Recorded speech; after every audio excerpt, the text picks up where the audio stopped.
By the name of Allah, who is the most merciful and the most compassionate, who is the King of Kings and who is the Creator of the creatures. So once again, welcome back. And I hope everyone will be fine and safe and sound. So today we are going to study Grade 12 English book, Unit 7, Lesson 2 and 3, Part number 1 on pages 81 and 83. د لوی څښتن تعالی په نامه څوک چې بخښونکی او پوره رحم لرونکی دی. ګرانو زده کوونکو یو ځل بیا ښه راغلاست. په دې هیله چې تاسې به ټول روغ او جوړ واوسئ. نن ورځ موږ تاسو د 12م ټولګي د انګلیسي مضمون د اووم څپرکي دوهم او دریم درسونه به د هغوی لومړۍ برخه د کتاب په 81 صفحې څخه تر 83 صفحو پورې دغه موضوع به په دې صفحو کې ولولو.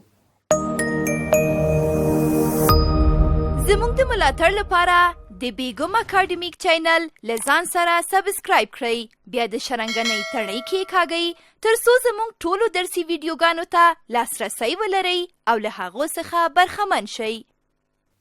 نو مخکې له دې چې موږ تاسو خپل نوی درس پیل کړو، نو زه یو ځل غواړم چې تاسو ته په تیر لوست یا په تیر درس باندې بیا ځلې رڼا واچوم چې موږ تاسو څه لوستلي وو. In the previous lesson, we have studied 3 sections. په تیر لوست کې موږ تاسو 3 برخې لوستلې. First, introduction to Unit 7, then listening and discussion. غیر کړي مو نو موږ تاسو 3 برخې لوستلې. لومړی introduction to Unit 7. دوم یونټ سره موږ تاسو څه معرفت یعنی چې کوم معلومات به موږ تاسو یا کوم موضوعات به موږ تاسو په اووم څپرکي کې ولولو. همدارنګه لیسنینګ او همدارنګه موږ تاسو یو ډسکشن یو بحث ولوسته، یو څو سوالو چې موږ تاسو هغه په صنف کې تر بحث لاندې راوسته. دا زموږ تاسو د تیر ورځې درس مخکې لدی چې موږ تاسو خپل نوی درس پیل کړو، نو لومړی تاسو خپل کورنۍ دنده راواخلئ او د میز پر سر یې کېږدئ. آفرین، کورنۍ دنده راواخلئ. آفرین عمره، کورنۍ دنده راواخله. آفرین. ښه، نو مخکې له دې چې موږ تاسو خپل نوی درس پیل کړو، که چېرته تاسې د تیر درس په اړه کومه پوښتنه یا ستونزه لرئ، نو کولی شئ له ما څخه یې پوښتنه وکړئ. آیا کومه پوښتنه یا ستونزه شته؟ نه ښوونکیه. نشته. نو مخکې ځو، نو موږ خپل درس به پیل کړو. In today's lesson, we will study 2 sections: conversation practice and grammar. په نن ورځې درس کې به موږ تاسو 2 برخې ولولو. لومړی یو محاوره به وکړو او تمرین ورباندې وکړو، همدارنګه یو ګرامر به هم ولولو. So let's move on. راځو مخکې ځو. Conversation practice. Make conversation from discussion of lesson 1 with your partner. وای تاسو به د خپل ملګري سره د لومړي درس څخه یو بحث او یو محاوره به جوړه کړئ and practice it او practice به کوي in front of the class د صنف پر وړاندې. Part 2. Practice the conversation in column A. دلته موږ تاسو محاوره راکړئ، تاسو به دغه د خپل همصنفي یا خپل هم ټولګیوال سره به تمرین کړئ. Abdullah says, what did Shakespeare do? Akbar answers, he wrote plays. Abdullah says, did he write novels? Akbar says, no, he didn't. He didn't write short stories either. ګوره عبدالله ورته وایي what did Shakespeare do؟ سوال ورنه وکړو، نو اکبر بیرته ورته پوښتنه ځواب ورکړ he wrote plays. بیا ورته عبدالله وایي did he write novels؟ اکبر ورته ځواب ورکوي no, he didn't. He didn't write short stories either.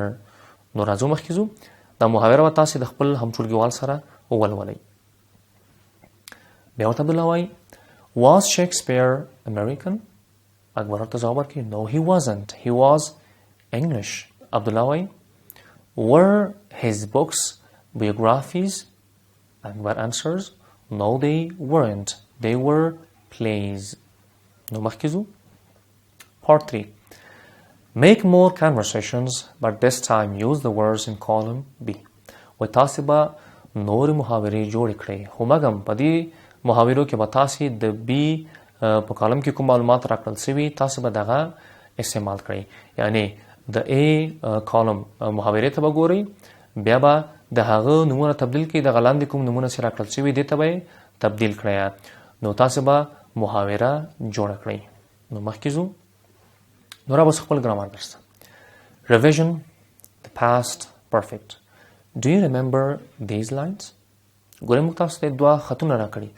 آیا ستاسو دغه 2 خطونه په یادېږي که هېر کړی مو نه وي دغه دوه خطونه چې کوم دلته لیکل شوي دا موږ تاسو په تېرو درسونو کې لوستي دي نو لاندې معلومات لیکلي The one on the left shows the past هغه خط چې په چپ طرف کې دی هغوی موږ ته past یا تېر زمان ښیي تېره زمانه The one on the right shows the present perfect او هغه خط چې ښي طرف ته لیکل شوی او هغه خط چې ښي طرف ته لیکل شوی ده هغه موږ ته حال بشپړه زمانه ښیي یا present perfect tense So what is the difference? نو فرق څه ده تاسو وګورئ د دوه خطونو کې تاسو ته فرق معلومیږي We use the present perfect when First, sometimes bad happened but we do not know exactly when and also something bad happened and it affects the present time. For example, everyone has heard of William Shakespeare. First, do we know when they heard? Or do they know about him now? We use the past simple when we can give a time or date in the past. Shakespeare lived about 400 years ago. So do we know when he lived? Is he alive now? So let's move on. Remember that verbs can be regular or irregular. په یاد ولرئ چې فعلونه په موږ تاسو کولی شو داسې ووایو چې ځینې فعلونه regular یا باقاعده وي او ځینې فعلونه irregular یعنی بېقاعده وي که تاسو هېر کړي نه وي موږ تاسو باقاعده او بېقاعده فعلونه لوستلي دي لومړی regular په معنا د باقاعده مثلا look یو باقاعده فعل ده په تېر حالت کې ورته looked ویل کېږي یعنی ed اضافه کېږي او په دریم حالت کې هم ورته څه وایو looked وایو نو دغه لغت یعنی دې ته یو قانون جوړ شوی ده چې له دې څخه وروسته باید موږ تاسو ed اضافه کړو نو موږ تاسو قانون لرو چې دغه فعل کله چې موږ تاسو دویم حالت او یا هم دریم حالت ته تبدیلو نو په آخر کې د ed توري باید اضافه شي مګم ځینې فعلونه هغوی irregular دي یعنی بې قانونه دي بې قانونه ولې ورته وایي ځکه چې د هغوی لپاره کوم خاص او مشخص قانون وجود نه لري یعنی دوی نشي کولی چې په آخر کې ed واخلي ځینې وخت دوی خپل سپیلنګ چینج کوي او همدارنګه خپل تلفظ هم چینج کوي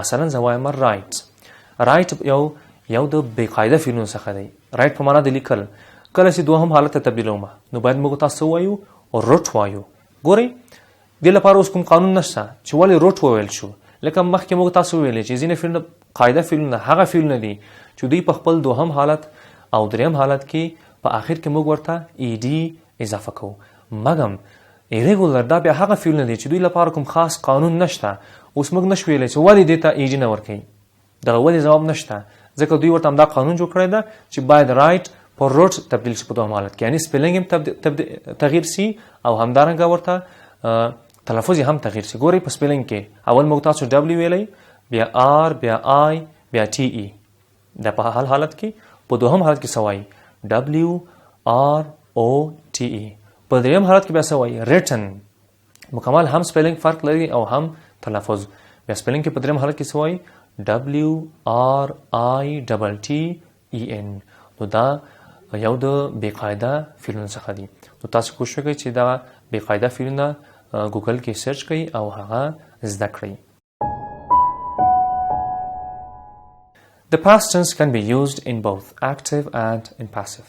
موږ تاسو کولی شو چې past tense یا تیره ساده زمانه هم په active voice کې او هم په passive voice کې استفاده کړو او که چیرې تاسې د active او passive په اړه کومه پوښتنه لرئ تاسې کولی شئ تیر درسونه وګورئ په هغې کې مکمل معلومات شته چې active voice څه ته وایي او passive voice څه ته وایي لومړی Dickens wrote novels ګورئ دا active voice ده په ساده تیره زمانه کې نو په passive کې زه وایم novels were written by Dickens که هېر کړي مو نه وي موږ تاسو لوستی وو چې کله چې موږ تاسو یو اکټیو جمله پاسیو ته تبدیلو نو لومړی سبجیکټ معلوم کړئ سبجیکټ په دې جمله کې څوک ده ډیکنز ده بیا ورب روټ ده او آبجیکټ ناولز ده په دوهم قانون کې موږ تاسو لوستی وو چې د سبجیکټ او د آبجیکټ ځایونه باید تغییر کړو نو اوس آبجیکټ ناول وو ناول باید د پاسیو سبجیکټ شي نو زه اوس وایم ناولز د دې څخه وروسته باید موږ تاسو ټو بی ورب ووایو ګورئ ناولز جمع نوم ده او زموږ تاسو اکټیو جمله په پاس کې ده نو موږ تاسو باید ور ووایو ناولز ور د هغه څخه وروسته د فعل دریم حالت الته فعل wrote راغلی دوم حالت نو د wrote دریم حالت څه دی written novels were written اوس به هغه سبجیکټ د اکټیو وایس په اخر کې ورولئ by Dickens نو راځو دومره جملې ته did Dickens write that play په اکټیو کې سوال کړی او دا همدارنګه سمپل پاست ټنس ده نو په پاسیو کې زه وایم was that play written by Dickens نو لومړی به سبجیکټ پیدا کړئ آبجیکټ به پیدا کړئ او همدارنګه ورب به پیدا کړئ بیا به د سبجیکټ او د آبجیکټ ترمنځ ځایونه تبدیل کړئ او همدارنګه ټو بی ورب به استفاده کړئ د ټو بی ورب څخه وروسته به د فعل دریم حالت استفاده کړئ بل ته راځو Dickens wrote those novels didn't he now اوس زه وایم په پاسیو کې those novels were written by Dickens weren't they نو دغه یو درې اکټیو جملې وي چې موږ تاسو پاسیو جملو ته تبدیل کړئ په دې کې یو تقریبا دوه سوالونه چې هغه موږ تاسو پاسیو ته تبدیل کړئ Dickens didn't write that play did he اوس اوس وایم that play wasn't written by Dickens was it نو دغه پاسیو ټنس په تیره زمانه کې The verb be does not have any helping verbs in the past. Shakespeare was a poet. Dickens was not a poet. Now I say, were Shakespeare and Dickens writers? Yes, they were. نقول الجملة جملة مثبتة. Shakespeare was a poet. دوهم جملة منفية. Dickens was not a poet. أو درهم جملة سوا سوالو. Were Shakespeare and Dickens writers? Yes, they were. نو را اوس موږ تاسو به د خپل درس راټول کړو چې نن ورځ موږ تاسو څه ولوستل. In today's lesson, we have studied two sections, conversation practice and grammar. نن ورځ موږ تاسو دوه موضوعات ولوستل. لومړی موږ تاسو یو کنورسیشن یو محاوره ولوستله او هغه مو په ټولګي کې تمرین هم کړله. د دې ترڅنګ موږ تاسو یو ګرامر موضوع ولوستله چې ګرامر موضوع زموږ تاسو سمپل پاست ټنس په اکټیو وایس کې بیا موږ هغه اکټیو وایس څخه پاسیو وایس ته تبدیل کړی وو چې ته هر کړی مو نه وي موږ کله چې یو اکټیو سنټنس پاسیو سنټنس ته تبدیلو نو موږ تاسو یو څو قوانین ورته لوستلي وو چې لومړی سبجیکټ پیدا کړئ ورب پیدا کړئ او آبجیکټ پیدا کړئ بیا موږ تاسو ولوستل چې د سبجیکټ او د آبجیکټ ځایونه باید تغییر شي وروسته د هغې څخه باید ټو بی ورب ولوستل شي مګم ټو بی ورب به څنګه وایه ټو بی ورب به د زمانې له نظره وایه وبګورئ که دا چېرته حال ساده زمانه وي نو از آر به وایه وبګورئ که چېرته دا تیره زمانه وي نو واز ور به وایه او همداسې نور هر زمانه کې چې کوم زمانه وي د زمانې مطابق به تاسو ټو بی ورب وایه بیا د ټو بی ورب څخه وروسته به تاسو د فعل دریم حالت ووایه او د دریم حالت فعل څخه وروسته تاسو به د اکټیو وایس سبجیکټ په آخر کې ووایي نو دا هغه موضوعات چې نن ورځ موږ تاسو ولوستل نو مخکې ځو اوس وخت راغی چې زه باید تاسو ته خپله کورنۍ دنده وسپارم Write 6 sentences for simple past. د ساده تیر زمانې په اړه تاسو باید شپږ جملې ولیکئ او بل دا تاسو شپږ جملې ولیکئ او کوشش وکړئ چې هغه شپږ جملې بیرته پاسیو وایس ته تبدیل کړئ نو دا ستاسو د نن ورځې کورنۍ دنده شوله So wish you all the best. Have a nice time. نو ښه وخت ولرئ. الله د بل درس له پیل وړاندې لنډه دمه اخلو.